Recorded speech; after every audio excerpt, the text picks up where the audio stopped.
Pandemic Legacy. This is your review for 2.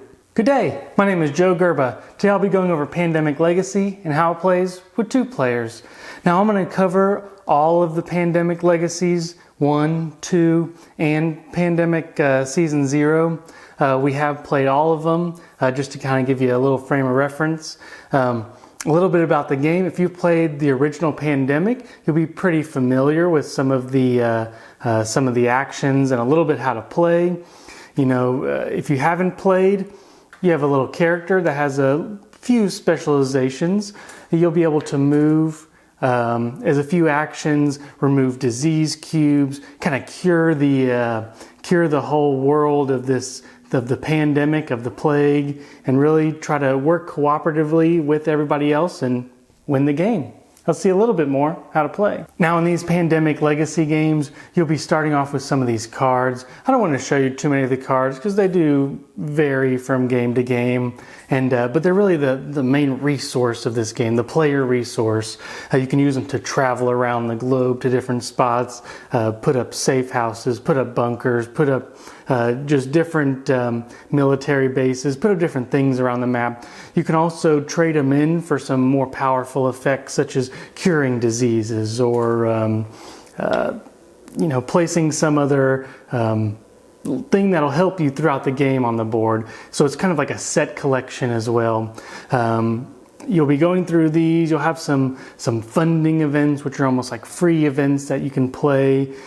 However, in the player deck, you'll eventually draw an escalation card and the board will spread. It'll spread. The plague will spread. You'll be putting cubes. You'll be putting agents on the board if you're playing Pandemic Season 0. It's just a whole balancing act of your 4 actions against the kind of the timer deck and preventing any outbreaks. Too many cubes on a spot will spread to regions around, and it's an interesting mechanic, and it's very unique. It's Pandemic is beloved by a lot of people, and this kind of kicks it up a notch. So in this game, you'll be playing a series of potentially 23 games or so. That's if you fail every month, but that you play through a month. Through one whole year, which is 12 months, and you can either pass at the beginning of the month or fail at the beginning of the month and play, a second round. So these legacy games are constrained to 23 games in this box, and once you're done, you're done. And that's kind of like a legacy game. Is you play what's in the box, you play, you expand things, you put stickers on the board, you tear up cards, and you can only play it one time. It's supposed to be an experience, and Pandemic Legacy is a pretty good experience. Now let's see a little bit more what I thought about the game. The components in this game are great.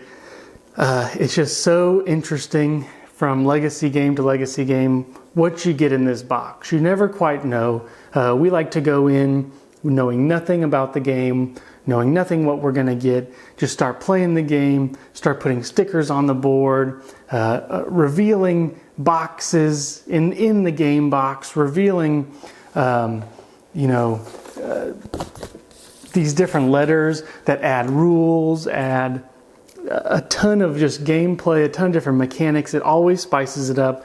Like I said, you get 12 months to really try to beat the game, figure out the story, and it's a neat overall experience. Now the rules itself, they start off pretty simple, and that's what I really like about these Pandemic Legacy games, is the rules start off simple, and you can play a little prologue game to get yourself into it. Usually we play one prologue game to be like, okay, we understand all the rules. And as you progress through these months, you slowly start adding new rules to the game, and makes it more complex and ultimately makes it a little bit harder.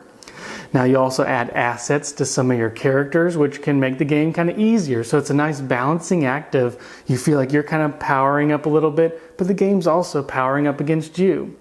There's a ton of references in this game. You add rules to a lot of different places in the game, and it's just well thought out. every question is just about answered, and I really enjoy that about this game. I don't have to go on Board Game Geek to look up a question. Most of our questions are in the rule book somewhere. We'd either put the sticker on previously, we can go look it up, or they're on nice, easy reference sheets in the game. Setup is pretty straightforward once you kind of get the hang of it. Each game's kind of set up the same each month. Each playthrough is kind of set up the same. It may take you 20 minutes if you're bringing this out of the box from scratch. A lot of shuffling to begin with. Just make sure you shuffle the cards well and accurately and deal them out to begin with. Make sure the escalation cards are in the right spot. But other than that, you can definitely put this up between sessions. We like to leave it out just to kind of get the good gameplay feel of it. Now, it does take up quite a bit of table space. I don't think you could fit this on a 2x2. It'd be close, or at least a 3x3 would be close. You can see a picture here. The 2x6, we don't like to tear up every card, so we do keep some of them on the side and keep the boxes. But on a 3x3 would be tight but doable. Now let's talk about the replayability of this game. Well, it's a legacy game, so it's actually supposed to be kind of an overall just experience. Personally, we just finished season 0, and I don't really want to go back and play it. Now, 10, 15 years down the line, if I still get the hankering to play it and forget all the surprises that may have happened, sure. But to me, this legacy is an experience. You get 12 to 23 games out of it. You're always expanding. The difficulty increases, but like I said, your assets also increase, and it's just a neat experience. There's a little bit of story snippets that move it along from month to month, and you know what? That's enough. Some of these games will give you pages and pages of story, and you're either really into it or you're not. This gives you just enough information, just enough story, so that during the month, you know why you're doing certain things. You know why you're trying to get some objectives complete. Stopping, somebody on the run, or maybe satellites coming down, or sabotaging, or why you need to stop some of this plague. Like I said, it gives you just enough in this story events to move it forward, to move you from month to month. And I really do like that about this game. So let's talk about the playtime. The playtime took us about 1.5, 2 hours per session. So if you think about it, you actually get a lot of game in this box. It's something that you can play one game a week, then kind of move forward. We'd play about one game a day, say after work or on the weekends. This took us 3 weeks to finish. So we played about 4 months or so per week. And we took our time with it. We had a good time. We didn't get burnt out. And it was it was a full package game that kind of left us satisfied at the end. Let me mention a few things that I just want to get out there. I really dislike the base game of Pandemic. I don't care for any of its expansions. I think it's a boring game with dry just gameplay, dry feel.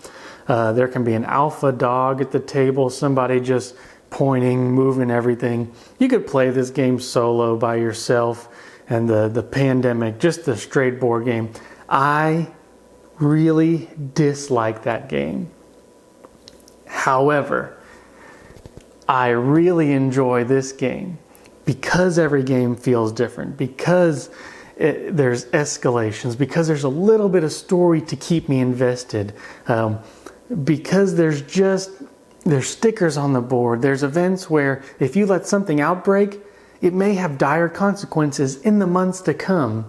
And that to me is more intriguing, where we could say, Moscow, if we just in say February would have rid it, just got rid of all the diseases, we'd have never had a problem. Now Moscow's a systemic problem that we have every single month. It's just it's one of those that builds on each other. And I just really like this game for that. I want to be straightforward for everybody who may not like the original Pandemic, game. I don't either. I don't think it's a very good game at all. But this is just so much fun. And by the end, I'm over it. I'm over Pandemic Legacy, but I had a good time. It lasts the perfect amount of time for me. By the end, it was getting a little bit heavy, as we were trying to, finish it up. But it was just enough, and it was, not too short, not too long for this, $50 to $70 game that you're going to have and you're going to play. So that all being said, is this game good for two? I do like this game. Do I like the original Pandemic? No, I don't like it at all. Do I like all 3 seasons of Legacy? I do. How we played it is I did play 2 characters and my wife played 1. That kind of gave us a 3 people, give us a few more actions, a few more options. I do recommend that. It's very easy for one person to kind of take over the game, which I don't really enjoy. But how we kind of saw it was, I had a little bit more to balance, so I couldn't, I couldn't command the whole table, and I can do that sometimes.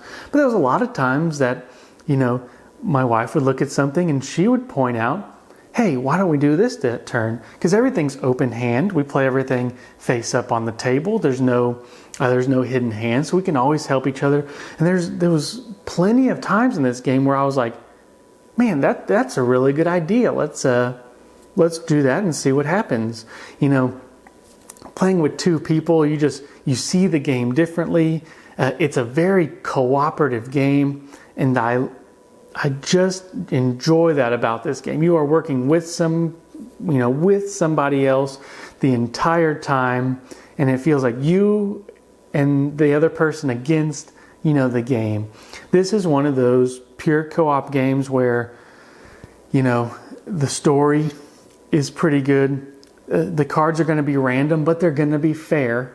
I don't think there was any, you say you draw like a bad card right off the top, you have a few turns of reprieve, and it's just, it's a fully good cooperative game. You can talk about things before your move, the analysis paralysis, the waiting on the other person is pretty low in the game because everything's open hand. You can give your suggestions. Some turns may be really quick. Some turns may take a little bit because it's nearing the end of the game and you really need to accomplish a certain, operation, a certain objective. So I really do like this game for 2.